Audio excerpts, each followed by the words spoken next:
Hey guys, welcome back to my channel. In today's video, I want to spruce up my front porch for Valentine's Day. I'm not doing anything crazy, but I made this bow in the summer for 4th of July, and I love it so much, and I really love it on this boxwood wreath that I have. So this is what I currently have on my door, but I want to make a red and white one, and I didn't show how I made it the last time, so I want to show you guys how I make it this time. So I hope you'll join me, and it's gonna be fun. The supplies for this are very minimal. I usually get a yard of fabric, just depending on the direction of the pattern, if you want it to be directional. And so I got a yard of just regular cotton fabric and a yard of this fusible interfacing. That's what kind of gives it a little bit stiffer lay, so these kind of stand up on their own. And then if you don't have a sewing machine, you don't need one, you can just buy iron-on adhesive and just iron the seams wherever you would sew them. It's so easy. This is the easiest project ever. Cutting thing and a ruler. Where you're gonna make the big part, the top part of the bow, and you're gonna want to cut your fabric 13 inches wide. So I'm gonna do that first. And you're gonna want to have two pieces. So, and then I'm gonna flip it around this way. I'm gonna cut this off first.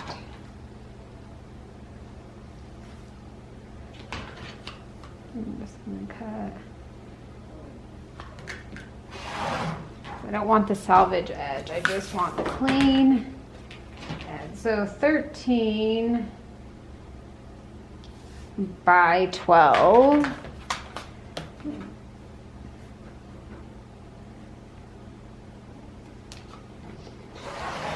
That. And then you have a perfect little top part. So then the next thing you're gonna do is, I just usually take the interfacing and I just interface on one side of the fabric. So you're only gonna cut one piece of the interfacing, like this. And you know what, if you're this year, but if you don't sew, this is a perfect beginner project, because nothing has to be perfectly precise, because you'll never notice.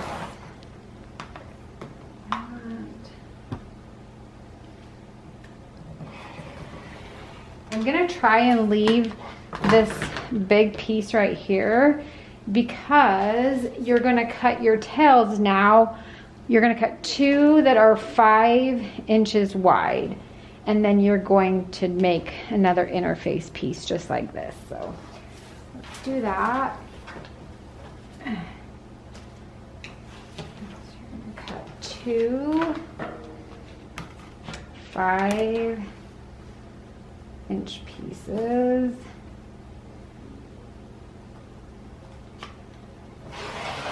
Or you could cut a 10-inch piece and just fold it in half. But I like to have the seams just because it makes it a little bit more sturdy. Not necessary, but in my opinion, I like it better. And then you're gonna have two pieces like this, and we are gonna just cut off the salvage edge again on these, like we did on the other one.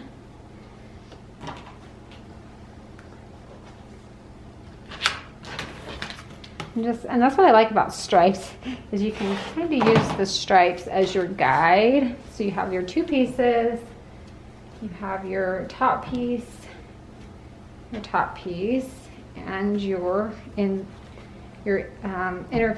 and now we're gonna cut an interface piece for the tails.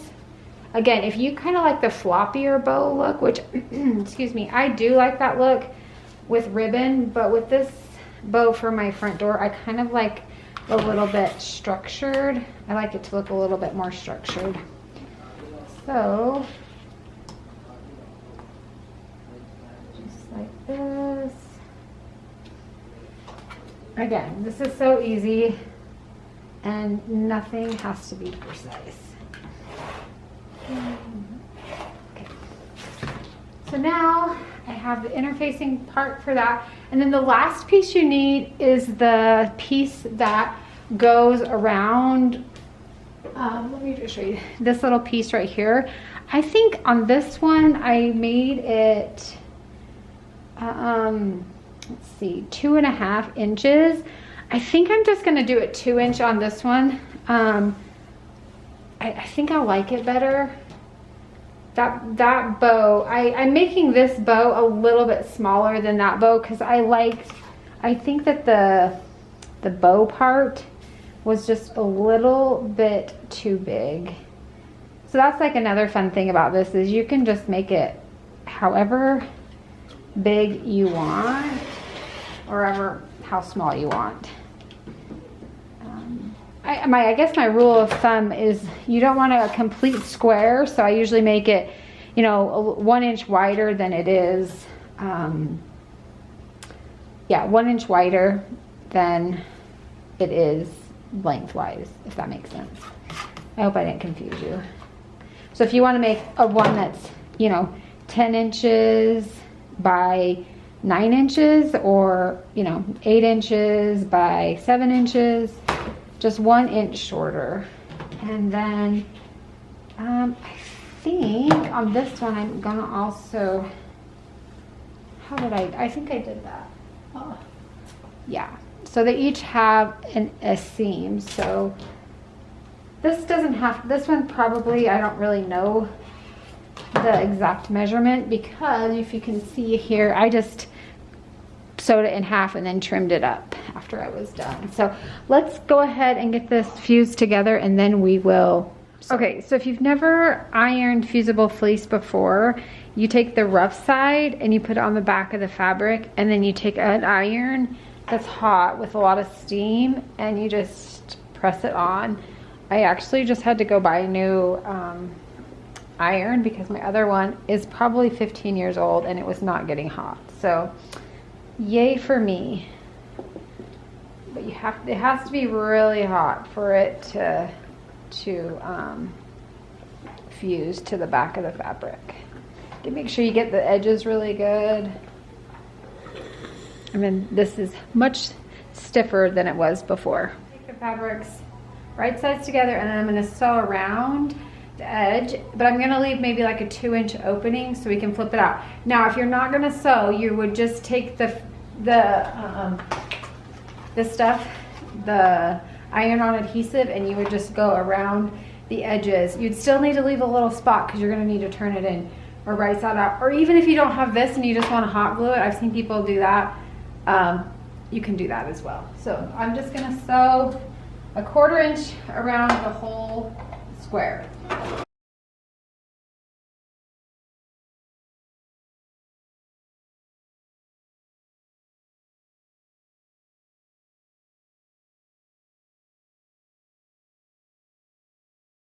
And literally that is it. I went all the way around, left the opening up here on top to flip it through. Now what I like to do to make the edges or the corners really pointed, I like to just snip off a little bit of the edge here so there's not as much fabric and you can get a really nice corner. Okay, so I have turned it right side out and I'm just trying to push the corners out as best as I can because I like them to be really, really sharp like that.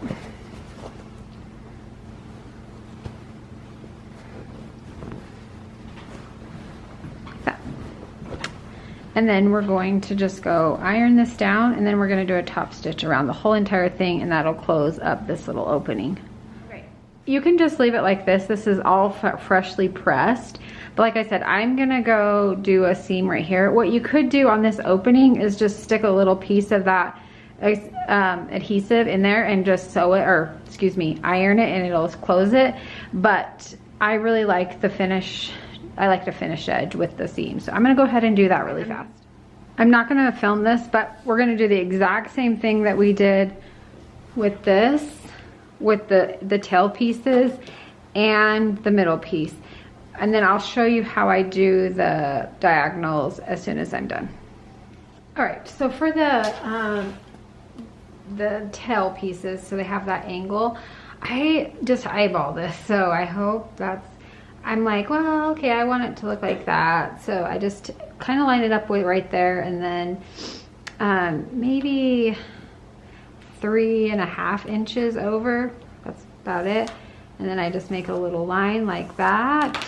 And then I'm gonna go over and sew right on that line. So I went ahead and sewed just right on that line. Now I'm gonna take my ruler and I'm gonna cut off 1/4 of an inch to give it the seam allowance.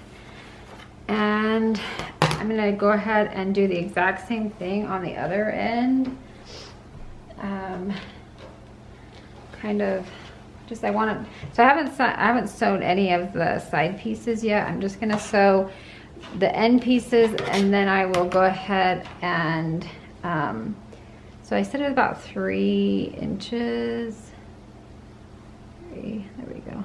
So kind of like in a square, I measure it up to the corner, and then I count 1, 2, 3, about 3.5 down, and I'm gonna cut, and then I'm gonna go sew that, and then I will sew around the rest of it, leaving another little hole to turn it right side out. So now we have all 3 pieces ready. We have the tail, we have the little binding piece, and then we have the bow part.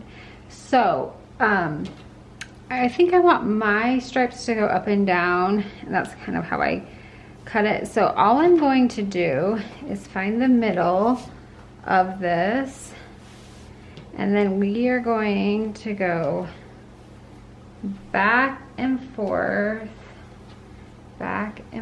like this. Flip it over. This is why it's kind of important to have that interfacing, because it kind of like holds its shape a little bit, and then you can kind of steam it if you want it to be a little bit stiffer. But there's the bow part. Look how cute that is. This is what we're going to put right here.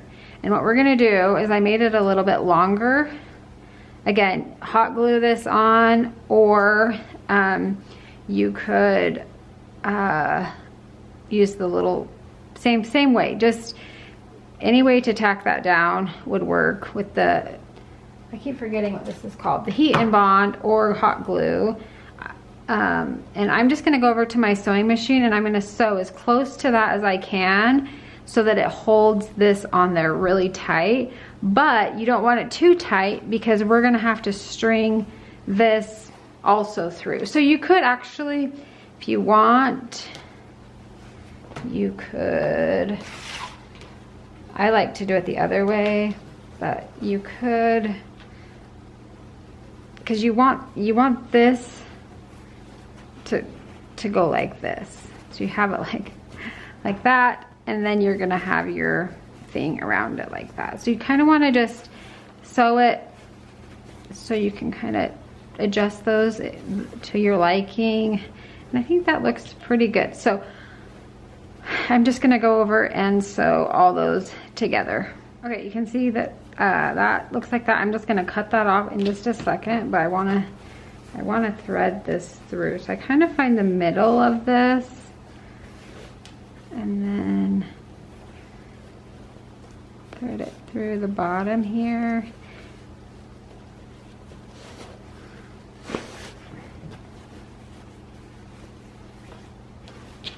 And then we're just gonna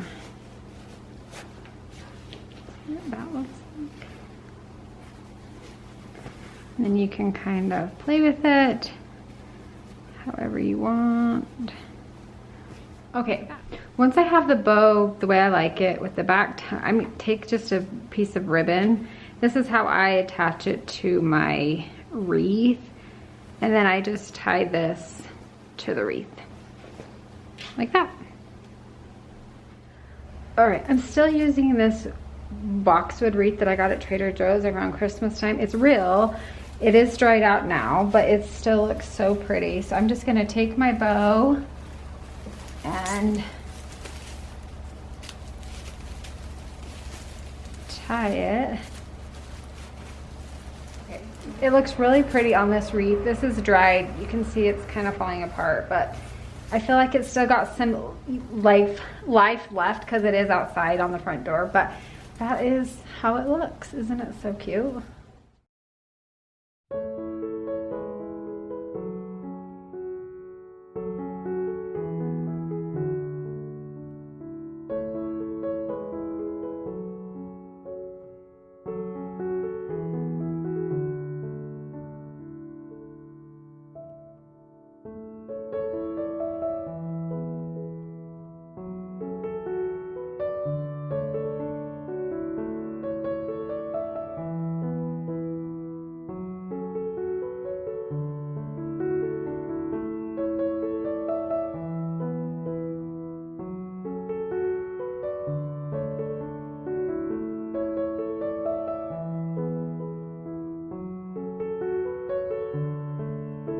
I just have to show you guys how stinking cold it is outside. It is so cold. All right, you guys, I just came in from outside. My hands are freezing. It is so cold out there. It was -10 this morning. My hair is so staticky. Anyway, I hope you enjoyed the video. If you did, my glasses are fogging up. Give it a thumbs up. And if you have any questions about the bow, it is really so easy. Don't make it complicated. And I hope you guys make one because they're so cute. And these are selling on Etsy for between $60 and $70. And I made mine for probably under $10. Well, let me just tell you right here. The fabric was $4.19 and the interfacing was $2.39. And then I think that this, if you don't sew, this is probably $4. So pretty inexpensive and so cute. And you can make them for all the different holidays, and I'm glad to have a red and white one now that I can use for Valentine's Day or Christmas or 4th of July or whatever. But I think that they're adorable, and you can make them for really anything. You could make a bunch of them, string them up like a garland. People are doing that, but this is just my way of doing it. It's probably not the best way, but it's how I do it. It's so easy. It takes me maybe 15 minutes from start to finish. It's so easy. So let me know if you enjoyed it and if you're gonna try it, and I'll catch you guys in my next video. Bye.